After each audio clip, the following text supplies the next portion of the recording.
اور اگر ہم چاہتے تو ہر شخص کو ہدایت دے دیتے، لیکن میری طرف سے یہ بات قرار پا چکی ہے کہ میں دوزخ کو جنوں اور انسانوں سب سے بھر دوں گا، سو اب آگ کے مزے چکھو، اس لیے کہ تم نے اس دن کے آنے کو بھلا رکھا تھا۔ آج ہم نے بھی تمہیں بھلا دیا ہے،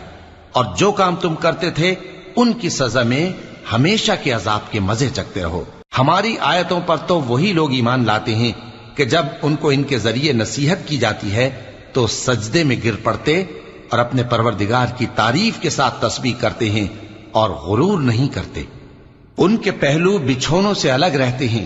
اس حال میں کہ وہ اپنے پروردگار کو خوف اور امید سے پکارتے اور جو کچھ ہم نے ان کو دیا ہے اس میں سے خرچ کرتے ہیں۔ سو کوئی شخص نہیں جانتا کہ ان کے لیے کیسی آنکھوں کی ٹھنڈک چھپا کر رکھی گئی ہے،